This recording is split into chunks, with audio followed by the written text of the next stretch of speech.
Hi, everybody. This is Matt from Healthy Framework. Today, I'm very excited to be joined by Taige Zhang, founder of Fairytrail.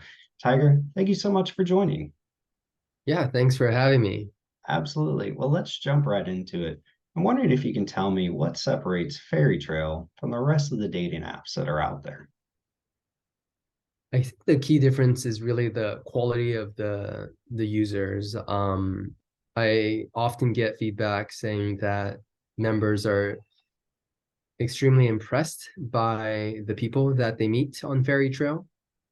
Most of our users are um, super into traveling, so they have tons of crazy stories. Sometimes I'm just browsing profiles, and it's just incredible. Users have been, doing crazy stuff, like some some things that are like, yeah, so adventurous that you wouldn't believe, like going to a silent retreat for 7 days, or being chased up a tree by a rhino. Just incredible stories. And so it's really the people. In terms of the app itself, it's kind of unique in that um, we are geared towards people that love travel as well as digital nomads. So a lot of people, I was talking to a user today, and um, she was saying how she was chatting with a guy, and he was very straightforward. He was like, I I want to find someone to travel the world with. I was Hmm. like, oh, that's actually, one of our selling points. So I Yeah. wasn't super surprised, but she was like, that's so exact. And she was using it mostly just to make friends and meet other Hmm. travelers and see how it goes. I think, I love doing user research, and it seems like people use the app for different reasons. Hmm. Um, so I think that's a key differentiator, just the amount of people we have on our app, which have very interesting lives Hmm. with people. We have very good vetting system that keeps our community safe and friendly. And I think beyond the people, I would say it's really our interface. We have the ability for people um, to show their character using Okay. a fairy tale avatar. So you can Hmm. choose uh, a character from a well-known fairy tale, such as like Cinderella or Mulan or Peter Hmm. Pan or Beast. So to showcase, how you identify and your personality. So I think those are really special. So I would say those are the two biggest differentiators. Yeah, no, I love that. And I think you hit on it quite a bit there, but just to kind of reiterate, if somebody's unsure, how would you describe the ideal customer that the app's designed for? I think the ideal customers are people that love to travel and mostly remote. So the beauty of this app is if you're not in the same city, it doesn't matter, Hmm. because if you work remotely, it's pretty easy to be together. That's why most long distance dating apps don't work, because if you're in New York and you match with someone in LA, it's very hard to have a long distance relationship, and especially if you're just getting to know each other, right? Yeah. So it doesn't work very well. But on Fairy Trail, since most of our users, vast majority, are remote or have the aspirations to be remote, it's quite easy. If you we had quite a few successful couples that I've talked to. One couple, one person was in Germany and the other person was in Venezuela, and they were able to make it work. Cool. We had another couple. One was from DC, the other was from uh, Ohio, Hmm. right? So I think that's pretty interesting. Long distance matching actually works in this case, because all you need is to buy a flight, and you can be together for however long you want to be. Yeah, no, that's a great thing about remote work and the ability to kind of pick up and, well, work from anywhere remotely. So that's great. Switching gears a little bit, we've heard one of the most challenging things when starting a new dating app is getting new members. How's your team finding success here, and what have some of those challenges been as you've worked? Yeah, I think the good thing we have going for us is, having a loving, supporting relationship is such a strong human need that there's a lot of demand. Um, so we have that going for us, which is great. The difficulty is, how do we get our app discovered by people? And so far, we've hit, but yeah, we're almost at 50K users right now, and Mhm. we haven't really done any marketing. I think we spent like $500 on ads, like, which is nothing. Mhm. Uh, so in terms of how we've been trying to grow is we did some outreach to bloggers, and which has been pretty successful. Besides that, we've been getting a lot of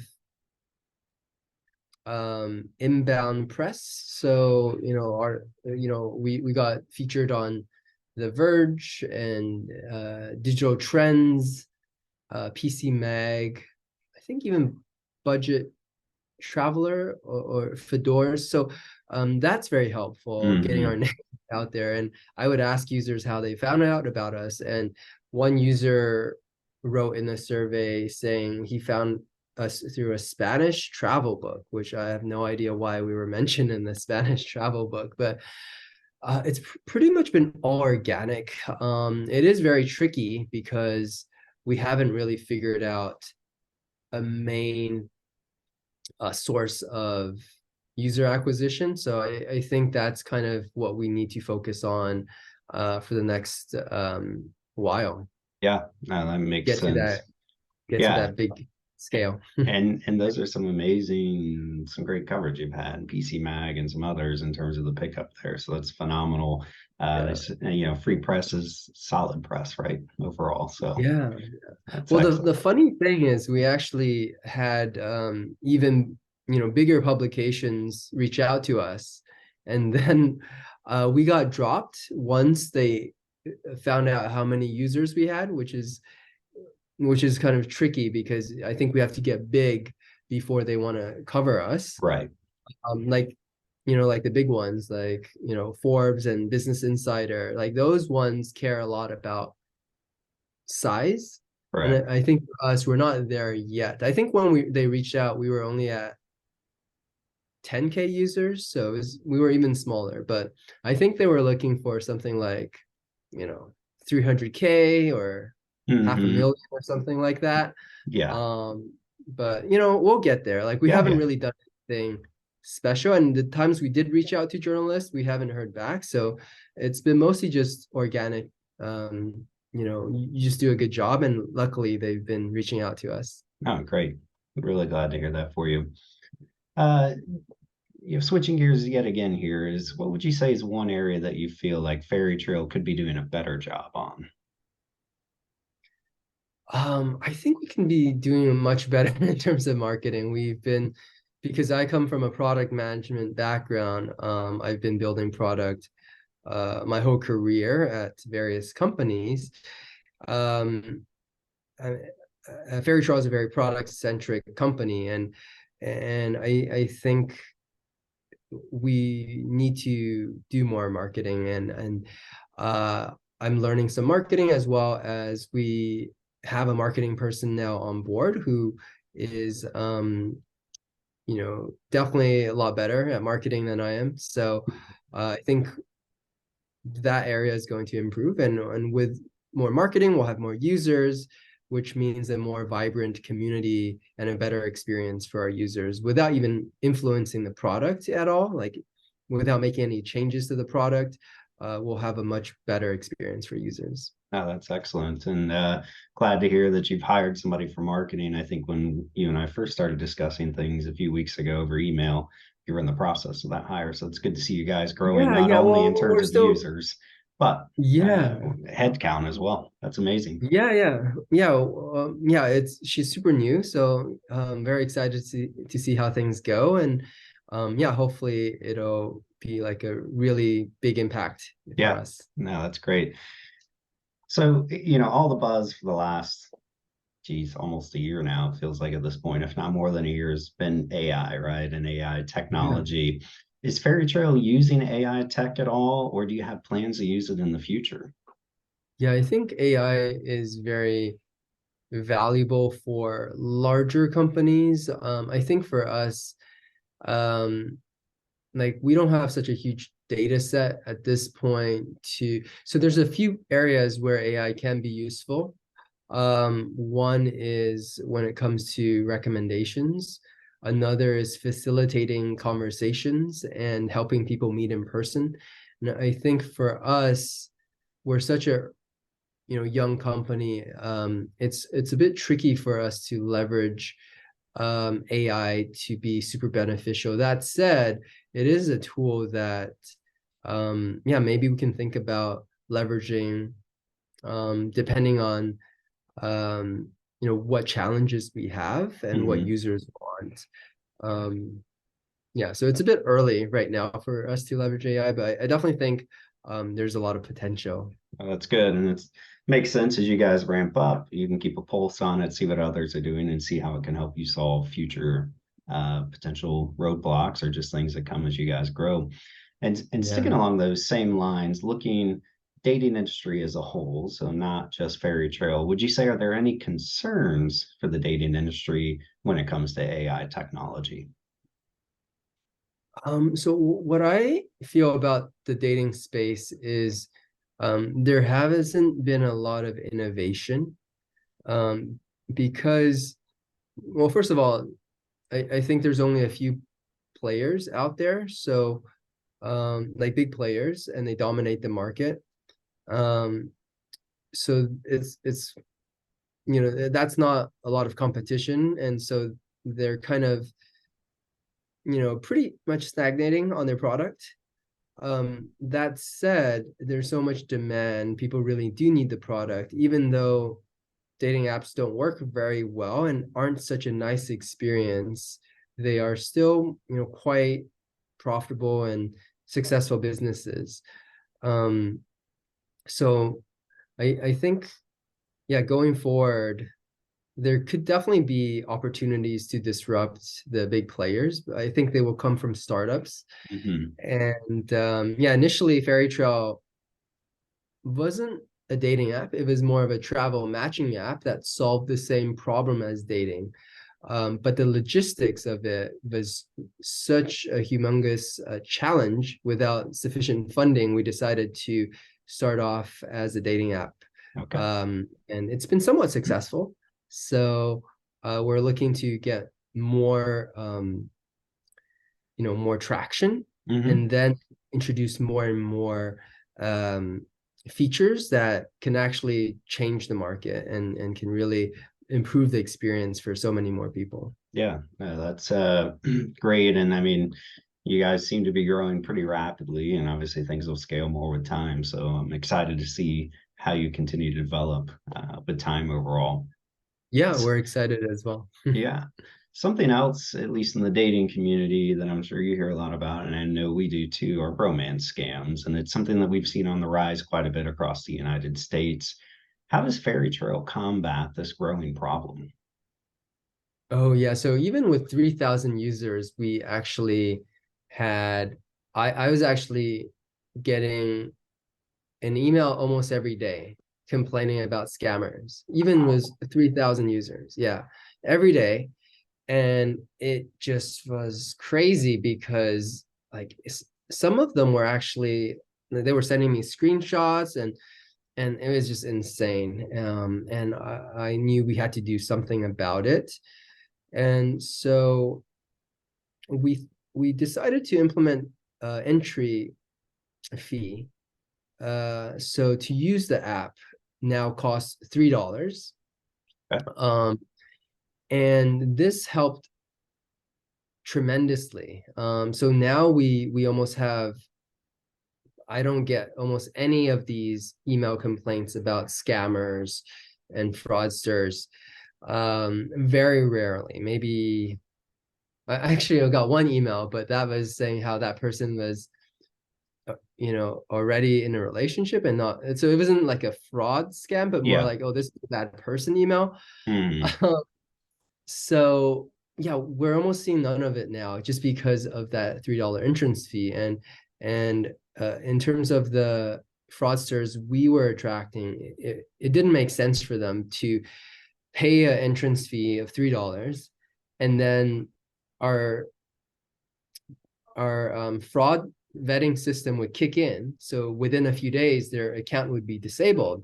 So they Hmm. would have lost $3. So the economic incentive wasn't there for them anymore because they couldn't keep creating a lot of new accounts and chat with different people and like and scam people. So Yeah. it actually worked really well for us. You know, so at this point, it isn't a huge issue for us anymore. I'm sure as we scale, there will be more issues that pop up, and when we do, we'll have to think of creative ways to address them. Yeah, no, and I think even the paid hurdle, so to speak, it's a small hurdle for somebody that's serious about wanting to date. But for scammers, to your point, they just can't continue to pay that every time if they're getting booted. And so I think it's a really creative way to approach that. So props to you guys for that there. It's Yeah, it excellent. worked well, and users appreciate very safe dating environment, Hmm. as well as some users have reported that they really like it because it keeps the community more sincere. Even Hmm. people that are on it just for entertainment, don't use it as much and they kind of get stuck, right? So the Hmm. users who have paid are definitely more intentional, which creates a better experience for everyone. Yeah, no, that makes total sense. So last question for you. Just wanted to give you a chance. So would you say, are there any misconceptions about Fairy Trail that you'd like to clear up? I think Fairytrail has definitely evolved over time, and I would say that um, our current positioning is Fairytrail is a dating and friends app for digital nomads and remote workers. I would say that's probably the most accurate way to define us. I still get tons of emails from people, asking me about like, is this a friends app or is this a dating app? And so I think the easiest way, to describe it is it's both, and people use it to meet other um, location independent people. No, I like it. Well, definitely super appreciative of your time today, Tiger, and for joining. And honestly, I'm hoping we can do a check-in maybe in another 3 or 6 months and just see how things are going there. But it's exciting. I think this is an amazing app, to your point, for people looking for friends or for dating as they travel, or to your point, even those who maybe wish to begin traveling more or full time with everything. But thank you so much for the time. Definitely appreciate it and super excited to see where the future takes you and the Fairy Trail team. Awesome. Thanks for all the great questions and the support. Right, we Of course. appreciate it. Yeah, absolutely.